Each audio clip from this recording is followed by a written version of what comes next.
troops. They cannot succeed without the support of the people. We cannot succeed without the support of our people. I'm happy to see that the reaction throughout the country is favorable. Sa tuwing binabanggit ang apelyidong Marcos, automatikong sumusulpot ang mga salitang kapangyarihan, yaman, impluensya at kontrobersya. Para sa ilan, simbolo ito ng disiplina at kaayusan. Para sa iba, alaala ito ng takot, pang-aabuso at labis na karangyaan. Ngunit sa kabila ng magkakaibang pananaw, iisa ang hindi maikakaila. Ang pamilyang Marcos ay isa sa pinakamakapangyarihan at pinakapinag-uusapang dinastiya sa kasaysayan ng Pilipinas.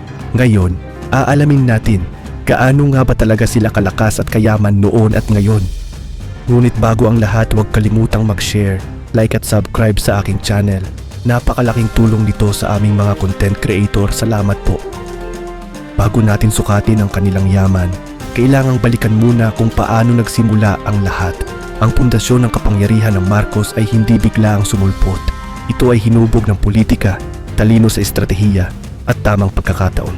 Sa pag-angat ni Ferdinand Marcos Sr., unti-unting nabuo ang isang sistemang hindi lamang nakatuon sa pamumuno ng isang pangulo, kundi sa paghahari ng isang buong pamilya.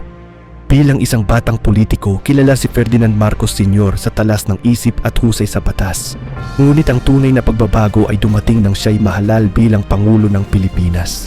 Sa una, marami ang naniwala na siya ang magdadala ng kaunlaran at kaayusan. Ngunit nang ideklara ang batas militar, On September 21st, 1972, President Ferdinand E. Marcos proclaimed martial law. tuluyang nagbago ang takbo ng kasaysayan.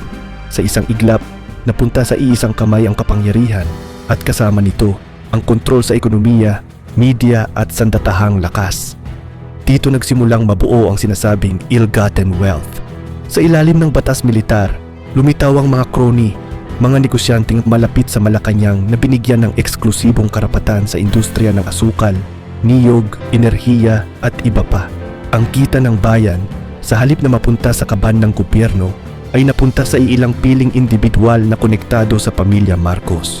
Sa ganitong sistema, mabilis na naipon ang yaman, hindi lamang sa anyo ng pera kundi sa lupa, negosyo at kapangyarihang politikal. Hindi maaaring pag-usapan ang yaman ng Marcos nang hindi binabanggit ang papel ni Imelda Marcos. Siya ang naging mukha ng karangyaan. Habang ang maraming Pilipino ay naghihirap, siya naman ay kilala sa mamahaling alahas, designer gowns at shopping spree sa iba't ibang panig ng mundo. Ang kanyang koleksyon ng sapatos ay naging simbolo ng labis na yaman, isang imahe na tumatak hindi lamang sa Pilipinas kundi sa buong mundo. Ngunit higit pa sa sapatos ang kwento ni Imelda. Ginamit niya ang kanyang posisyon upang palawakin ang impluensya ng pamilya sa sining, kultura at diplomasya. Siya ang nagtulak ng malalaking cultural projects, infrastructure at international events. Para sa mga taga-suporta, ito ay patunay ng vision at ambisyon. Para sa mga kritiko, ito ay patunay ng labis-labis na paggastos habang ang bayan ay nalulugmok sa utang. Sa kasagsagan ng kapangyarihan ng Marcos, tinatayang umabot sa bilyon-bilyong dolyar ang kanilang yaman. May mga ulat tungkol sa Swiss bank accounts, real estate sa Estados Unidos at Europa, mamahaling alahas at mga obra maestra. Ngunit ang malaking tanong noon pa man, saan nanggaling ang yaman? Ito ba ay bunga ng matalinong pamumuhunan o resulta ng sistematikong pang-aabuso sa kapangyarihan? Dumating ang 1986, isang taon na tuluyang yumanig sa pundasyon ng dinastiya. Sa pamamagitan ng People Power Revolution, napatalsik ang pamilya Marcos at napilitang lumikas palabas ng bansa. Sa mata ng marami, ito na ang katapusan ng kanilang kapangyarihan. Naiwan ang Malacanang, naiwan ang mga ari-arian, at naiwan ang isang bansang sugatan ng diktadura. Ngunit dito nagkakamali ang marami. Ang kapangyarihan ng isang dinastiya ay hindi basta nawawala kahit na sa pagkatapon nanatiling buo ang yaman at koneksyon ng pamilya Marcos. Na-freeze ang ilang bank accounts, ngunit hindi lahat ay nakuha. Sinimulan ng gobyerno ang pagbawi ng yaman sa pamamagitan ng Presidential Commission on Good Government. Bilyon-bilyong piso ang naibalik sa kaban ng bayan. Ngunit hanggang ngayon, nananatiling palaisipan kung gaano pa karami ang hindi pa nababawi. Pagkaraan ng ilang taon, unti-unting bumalik ang pamilya Marcos sa Pilipinas. Sa una, tahimik lamang. Ngunit kalaunan, bumalik sila sa larangan ng politika, isang hakbang na ikinagulat ng marami. Dito makikita ang tunay na lakas ng pamilya, ang kakayahang bumangon mula sa pagbagsak. Sa Ilocos Norte, muling pinatatag ang kanilang baluarte. Doon nagsimula ang kanilang muling pag-akyat. Isa sa mga pangunahing tauhan sa pagbabalik ng Marcos sa politika ay si Amy Marcos. Mula sa pagiging gobernador hanggang sa Senado, ginamit niya ang kombinasyon ng apelyido, karanasan at lokal na suporta upang muling buhayin ang impluensya ng pamilya. Kasabay nito, unti-unting hinubog ang imahe ng kapatid niyang si Bongbong, hindi bilang anak ng diktador, kundi bilang isang politiko sa sariling karapatan. Sa paglipas ng mga taon, naging mas maingat at mas estratehiko ang galaw ng Marcos. Natuto sila mula sa pagkakamali ang nakaraan. Sa halip na lantad na karangyaan, mas pinili ang tahimik na paggalaw. Sa halip na direktang komprontasyon, mas ginamit ang alyansa. At sa halip na tradisyonal na kampanya, mas pinakinabangan ng social media at digital platforms. Dumating ang panahon na tila imposible noon, ang pagbabalik ng isang Marcos sa Malacanang.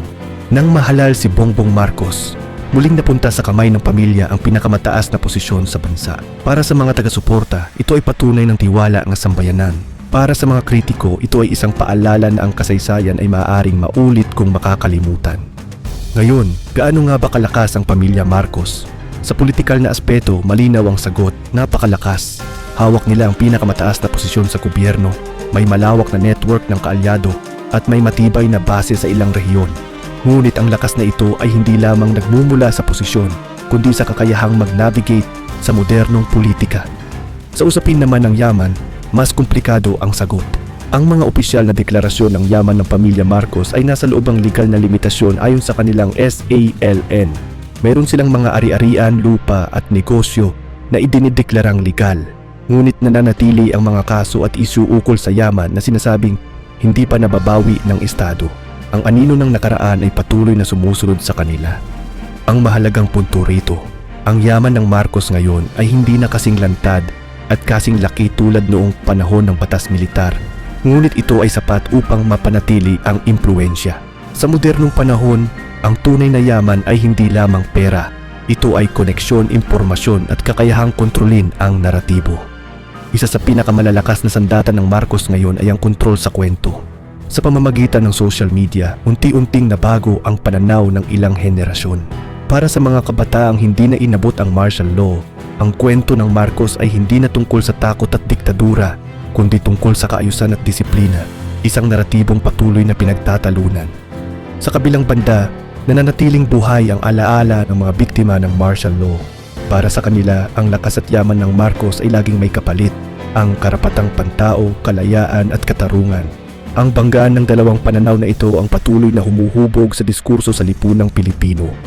Sa huli, ang tanong na gaano kalakas at kayaman ang pamilya Marcos ay walang simpleng sagot.